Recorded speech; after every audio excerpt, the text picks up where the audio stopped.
అవకాశం కలిగజేసిన గౌరవ ముఖ్యమంత్రి చంద్రబాబు నాయుడు గారికి, అదేవిధంగా ఉప ముఖ్యమంత్రి పవన్ కళ్యాణ్ గారికి, లోకేష్ బాబు గారికి, అదేవిధంగా మీకు అందరికీ కూడా సభలో ఉన్న సభ్యులందరికీ కూడా పేరు పేరున ధన్యవాదాలు, నమస్కారాలు తెలియజేసుకుంటున్నాను అధ్యక్ష. ఈరోజు నిజంగా చాలా హ్యాపీ అనిపించింది. సభ్యులు తక్కువ మంది మాట్లాడినా ఇంకా చాలా మంది మాట్లాడడానికి సిద్ధపడడం ఒక ఎత్తు అయితే, ఒక ప్రక్షాళన నుంచి ఇంచుమించుగా చెప్పాలంటే ఒక పర్యవేక్షణ వరకు ఈరోజు తీసుకురాగలిగాము అనుకుంటున్నాం. ఎందుకంటే లాస్ట్ 5 సంవత్సరాల పరిపాలన గురించి ఎంత తక్కువగా మాట్లాడుకుంటే అంత తక్కువ మంచిది అని అనుకున్నప్పటికీ కూడా కొన్ని మనం మర్చిపోలేము అధ్యక్ష, కొన్ని మనం మర్చిపోకూడదు కూడా అధ్యక్ష.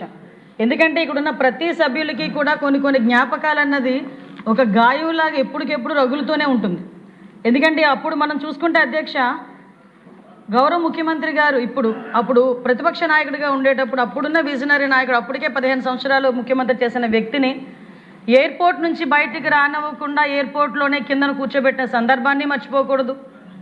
రాముడు తల నరికేశారని రామతీర్థాలకు వెళ్ళినప్పుడు అక్కడ గుడి దగ్గరికి వెళ్ళనివ్వకుండా నడి రోడ్డు మీద మండు టెండలో కూర్చోబెట్టిన సంఘటన మర్చిపోకూడదు.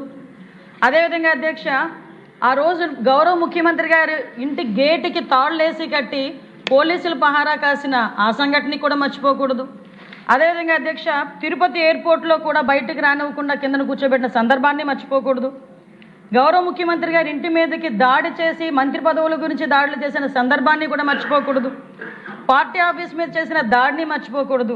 అన్నిటికన్నా ముఖ్యంగా అధ్యక్ష, ఇక్కడున్న సభ్యులు కానీ ప్రజలు కానీ మర్చిపోకూడని సందర్భం ఇదే అసెంబ్లీ సాక్షిగా ఆ మహానుభావుడిని అవమానించిన తీరును కూడా ఎట్టి పరిస్థితుల్లో మర్చిపోకూడదు అధ్యక్ష. ఎందుకంటే మర్చిపోతే తిరిగి అదేదో అంటారు కదా, మనకి తిరిగి నన్ను కొట్టింది కూడా అదే చెప్తున్నాను అధ్యక్ష, అక్కడికి వస్తున్నాను అధ్యక్ష. కాకపోతే మీరు కొంచెం తొందరపడ్డారంతే. ఎందుకంటే ఇది ముఖ్యమంత్రి గారికే కాదు అధ్యక్ష, పవన్ కళ్యాణ్ గారికి కూడా, మన డిప్యూటీ సీఎం గారిని కూడా నడి రోడ్డు మీద కూర్చోబెట్టడమే కాదు, కార్లు దించారు, హోటల్లో బందీ చేశారు, 3 రోజులు 4 రోజులు ముళ్ళ కంచెలు అడ్డుగా పెట్టారు, నడుచుకుంటూ వెళ్తే పరిగెట్టించారు. గౌరవ మన మంత్రి గారు లోకేష్ బాబు గారిని అయితే యువగలం పాదయాత్ర చేస్తుంటే చేతిలోంచి మైకులు లాక్కున్నారు, ఎక్కిన స్టూల్ లాక్కున్నారు, కనీసం అక్కడ స్టేజ్ వేసుకుంటానంటే స్టేజ్కి పర్మిషన్ ఇవ్వలేదు. ఆఖరికి అతని మీద దాడి చేయడానికి కూడా దుండగులను కూడా ప్రేరేపించిన పరిస్థితులు. ఇవన్నీ కాకుండా అధ్యక్ష, ప్రజావేదికను కూల్చిన తర్వాత అధ్యక్ష, వాళ్ళ సైకిక్ మెంటాలిటీ చెప్తున్నా, ప్రజావేదిక కూల్చిన తర్వాత వేస్ట్ని కూడా 5 సంవత్సరాలు కూడా తీయకుండా అలాగే ఉంచి ఆవే నుంచే సీఎం గారు వెళ్తారు, చంద్రబాబు నాయుడు గారికి వెళ్తారు కాబట్టి చూడాలి అని ఒక సైకిక్ నేచర్కి పరాకాష్ఠగా అక్కడ చేసిన సందర్భాన్ని కూడా మర్చిపోకూడదు అధ్యక్ష.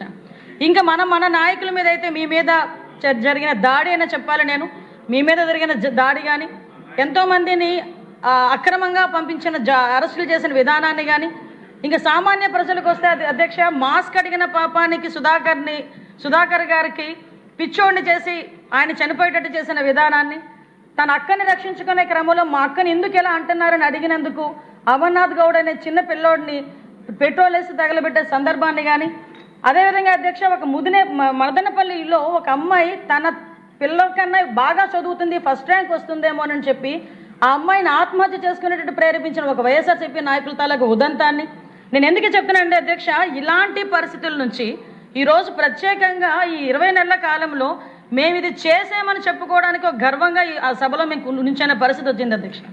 లాస్ట్ పరిస్థితి ఏంటంటే యాక్చువల్గా పోలీసుల పరిస్థితి ఎలా అయిపోయిందంటే అధ్యక్ష, ఎందుకంటే ఇంకో 4 మంత్రులు కూడా మాట్లాడాలి. నేను ఒకటే చెప్తున్నా అధ్యక్ష, ఒకటేంటంటే ఆ లాస్ట్ 5 సంవత్సరాలు కూడా ఒక బ్లాక్ డేస్ కింద మారిపోయే పరిస్థితి.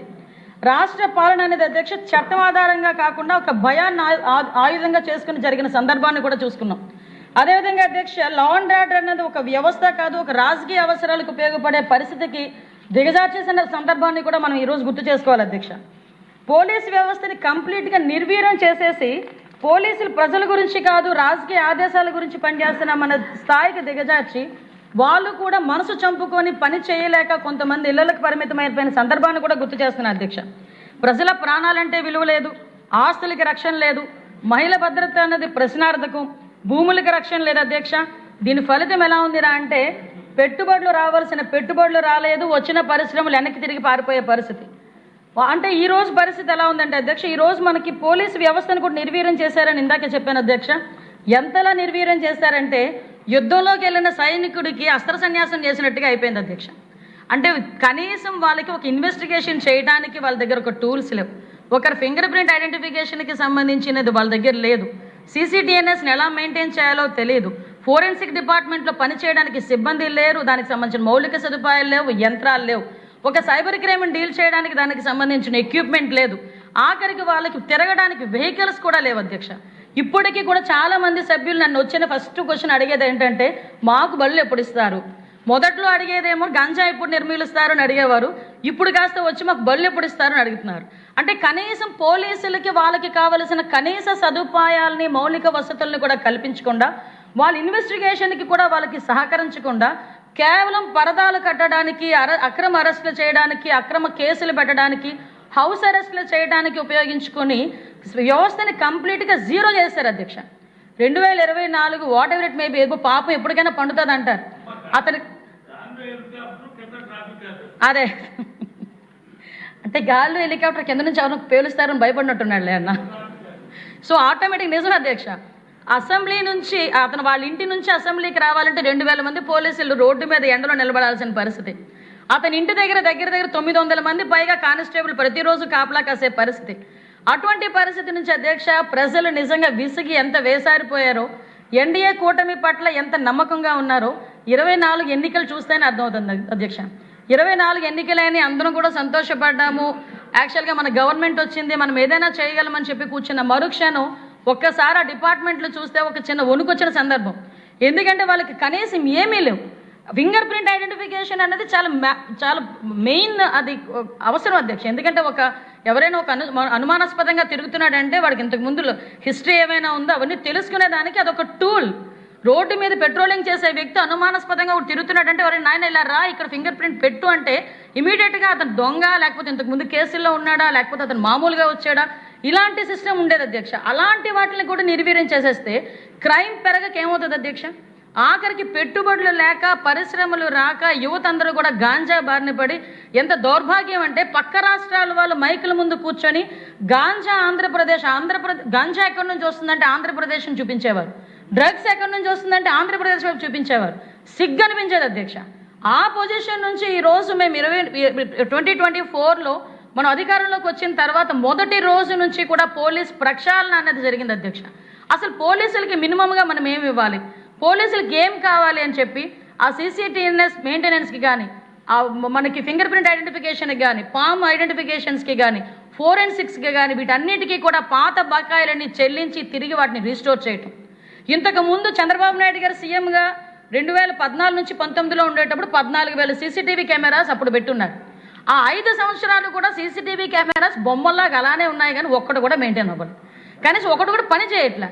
మళ్ళీ అగైన్ 24లో మనం వచ్చిన తర్వాత ఆ 14,000 CCTV కెమెరాస్తో పాటు ఈరోజు దగ్గర 1,40,000 CCTV కెమెరాలని ఈరోజు సుమారుగా రాష్ట్రం మొత్తం మీద మనం పెట్టుకొని కమాండ్ కంట్రోల్ రూమ్ ద్వారా మనం మానిటర్ చేయగలుగుతున్నామంటే ఇది ఈరోజు ఎన్డీఏ కూటమి తాలూకా ఒక నిబద్ధత అని చెప్పి మనం అందరం కూడా చెప్పుకోవచ్చు అధ్యక్ష.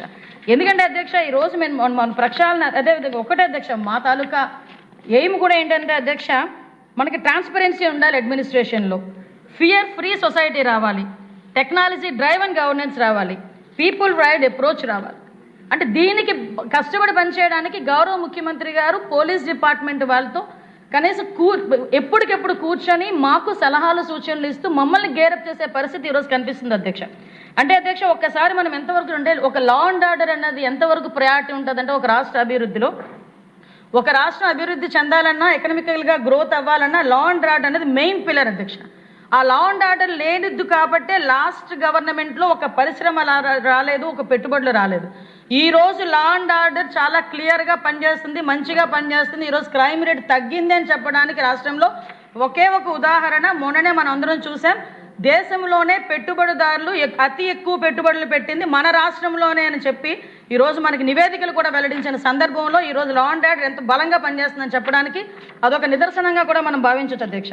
ఈరోజు అధ్యక్ష అదే కాకుండా అధ్యక్ష ఈరోజు పర్టికులర్గా పోలీస్ డిపార్ట్మెంట్ పనిచేసే విధానాన్ని కూడా మీకు చెప్పాలి అధ్యక్ష. ఎందుకంటే ఈరోజు మేమందరం కూడా ఎన్డీఏ గవర్నమెంట్ వచ్చింది, పోలీస్ వ్యవస్థ ప్రక్షాళన మీద దృష్టి పెట్టాము, ప్రజల మీద ఒక నమ్మకాన్ని కలిగించాలి. పోలీస్ అంటే ఒక అధికారం కాదు, పోలీస్ అంటే ఒక నమ్మకం.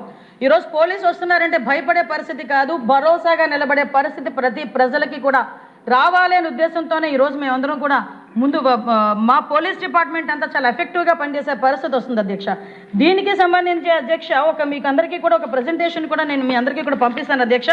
ఎందుకంటే అధ్యక్ష ఈరోజు నేను చాలా గర్వంగా చెప్పగలను, పోలీస్ డిపార్ట్మెంట్ మా ఈ సంవత్సర కాలంలో చూసుకుంటే అధ్యక్ష క్రైమ్ ఓవర్వ్యూ దగ్గర 6.6% తగ్గింది అధ్యక్ష.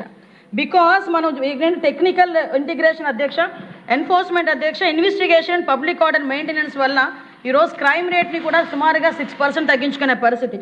ఓవరాల్గా చూసుకుంటే అధ్యక్ష ఇప్పుడు బాడీలీ అఫెన్సెస్ కానీ, ప్రాపర్టీ క్రైమ్స్ కానీ, క్రైమ్ అగెనిస్ట్ ఎస్సీ అట్రాసిటీస్ కానీ, ఎకనమిక్ అఫెన్సెస్ కానీ ఇవన్నీ చూసుకుంటే ఒక్క ఎకనమిక్ అఫెన్సెస్ మాత్రమే 4.8% పెరిగింది, కానీ మిగతా అన్ని రేటింగ్ అదే అధ్యక్ష 55% తగ్గింది అధ్యక్ష. బాడీలీ అఫెన్సెస్ 11% తగ్గినాయి, ప్రాపర్టీ క్రైమ్స్ 1.9% తగ్గింది. ఈరోజు క్రైమ్ అగెనిస్ట్ ఎస్సీ ఎస్టీస్, నేను ఈ విషయం గురించి చెప్పాలి. ఇంతకు ముందు గవర్నమెంట్లో ఎస్సీ అట్రాసిటీ కేసు అంటే వాళ్ళకు ఒక వెపన్, ఎలాంటి వెపన్ అంటే ఎవరైనా వాళ్ళ మాట వినకపోతే ఒక ఎస్సీ ఎస్టీ అట్రాసిటీ కేసు పెట్టించి వాళ్ళని జైల్లో పంపిస్తే వీళ్ళు శుభ్రంగా ఆనందంగా ఉండేవారు. కానీ ఈరోజు పారదర్శకంగా ఎన్డీఏ గవర్నమెంట్ పనిచేస్తుందని చెప్పడానికి మరొక ఉదాహరణ ఎస్సీ ఎస్టీ అట్రాసిటీ కేసెస్ 25% తగ్గిందని చెప్పడమే మేము పారదర్శకంగా పనిచేస్తున్నామని చెప్పడానికి ఇది ఒక ఉదాహరణగా చెప్పొచ్చు అధ్యక్ష. క్రైమ్ అగైనెస్ట్ ఉమెన్ కూడా 4.4% తగ్గింది అధ్యక్ష. మా నియోజకవర్గం zero. Thank you sir, thank you. దీనివల్ల మెయిన్ అధ్యక్ష, దీనివల్ల ఎందుకు ఇలా తగ్గినాయి అనుకుంటే ఇప్పుడు విజిబుల్ పోలీసింగ్ అధ్యక్ష, invisible policing, at the same time strong surveillances. ఈరోజు సీసీటీవీ కెమెరాస్, ఎవడైనా తప్పు చేస్తే తప్పించుకొని పోదాము అన్న కాన్సెప్ట్నే ఈరోజు తీసేసే పరిస్థితి. ఇందాక మనకి కొన్ని చోట్ల సీసీటీవీ కెమెరాస్, మన ఇప్పుడు కొంతమంది సభ్యులు చెప్పారు కొన్ని చోట్ల సీసీటీవీ కెమెరాస్ గురించి, కానీ మెయిన్ స్ట్రీమ్స్ అన్నీ కూడా సీసీటీవీ కెమెరాస్తో ఆ సర్వేలెన్సెసే కాకుండా ఎక్కడైనా ఓపెన్ డ్రింకింగ్ చేసినా, ఎక్కడైనా ఓపెన్గా మనకి గ్యాంబ్లింగ్ ఆడినా, ఎవరైనా ఈవ్ టీజింగ్ చేసినా కాలేజీలు అయిపోయిన తర్వాత కూడా ఒక నిఘా వెనక పైన తిరుగుతూనే ఉంటుంది అధ్యక్ష, డ్రోన్ల రూపంలో.